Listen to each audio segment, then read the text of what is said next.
ఇప్పుడు కొన్ని సంక్షిప్త వార్తలను చూద్దాం. తిరుపతి నగర కార్పొరేషన్లో గత వైసీపీ జమానాలో కార్పొరేషన్లోని నిధులను విచ్చలవిడిగా ఖర్చు చేసి జల్సా చేసుకున్నారని జనసేన పార్టీ నాయకులు పెద్ద ఎత్తున విమర్శలు చేశారు. తిరుపతి ప్రెస్ క్లబ్లో ఆదివారం ఉదయం జరిగిన మీడియా సమావేశంలో కిరణ్ రాయల్ మాట్లాడారు. సమాజంలో రకరకాల స్కామ్లు జరుగుతుంటాయని, అయితే తిరుపతి కార్పొరేషన్లో కార్పొరేటర్ సమావేశాలకు దాదాపు 3 కోట్ల రూపాయలు స్నాక్స్ స్కామ్కు ఖర్చు చేసినట్టు లెక్కలు చూపించడం వింతగా ఉందని తెలిపారు. అలాగే ఉద్యోగాలు లేని మనుషులకు దాదాపు 28 నెలలకు నెలకు 25,000 రూపాయలు చొప్పున అయినట్లు చెప్పడం హాస్యాస్పదంగా ఉందని తెలిపారు.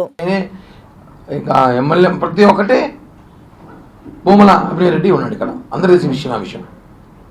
వీళ్ళు పోయిన కార్పొరేషన్లో కలిసేది ఎప్పుడో ఒక రోజు, ప్రజా సమస్యలు మాట్లాడేది ఎప్పుడో ఒక రోజు, ఆ కలిసిన రోజులు కూడా వీళ్ళకి స్నాక్స్ పెట్టేవారంట.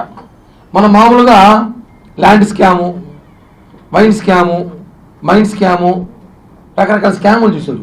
స్నాక్స్ స్కామ్ కొత్తగా నేను ఫస్ట్ టైం చూస్తాను. ఎంతండి ఇది?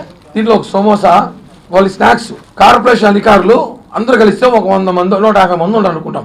అందరూ స్టాఫ్ అంతా కలిస్తే కూడా 150 మంది ఉంటారు. ఒక సమోసా, ఇన్ని జీడిపప్పులు, ఇంత మిక్చరు, ఒక బిస్కెట్, ఒక టీ ఇస్తారు. ఒక కప్పులో టీ, ఈ కప్పులో టీ ఇస్తారు. దీని ఇంకేం దాని నుంచి పోయారు 40 ml. దీనికి 3 కోట్ల బిల్లు అయిందని చెప్పి, గత ప్రభుత్వంలో 3 కోట్ల బిల్లు అయిందని చెప్పి వైసీపీ కార్పొరేటర్లు బయటకు వచ్చి బహిరంగంగా చెప్పారు. 3 కోట్లు తినేసాము. ఆ టీలో ఏమైనా బంగారు పోతే ఏమైనా పోసి ఇచ్చినారా, లేకపోతే ఆ బిస్కెట్లు ఏమైనా అంబానీ వాళ్ళ ఇంట్లో తినే బిస్కెట్లా, లేకపోతే ఒక అమెరికా రాజులు దుబాయ్ రాజులు తినే సమోసాలా, అర్థం కాదు. మామూలుగా మాకు తెలిసి ఇవే సమోసాలు అంటే ఇవే మున్సిపల్ ఆఫీస్ సమోసాలు, మంచి సమోసా, మిక్చరు. కానీ స్నాక్స్ స్కాము అనేది ఎప్పుడో చూసారు ప్రపంచంలో, దేశానికి తెలియాలి. గత ప్రభుత్వంలో అన్ని స్కాములు చేశారు. లాస్ట్కి మిక్చర్ సమోసా కూడా స్కామ్ చేశారు వీళ్ళు. 3 కోట్లు. పరిస్థితి ఎలా ఉందంటే, మన దగ్గర చెత్త పన్ను, ఆ పన్ను, ఈ పన్నును వసూలు చేసి వీళ్ళు సమోసాల రూపంలో తినేయారు 3 కోట్లు. మున్సిపల్ అధికారులు ఏమంటారు, 3 కోట్లు కాదు 38 లక్షలు మాత్రమే తిన్నాము అంటారు. ఇంకో అధికారి 1,50,00,000కే తిన్నామంటారు.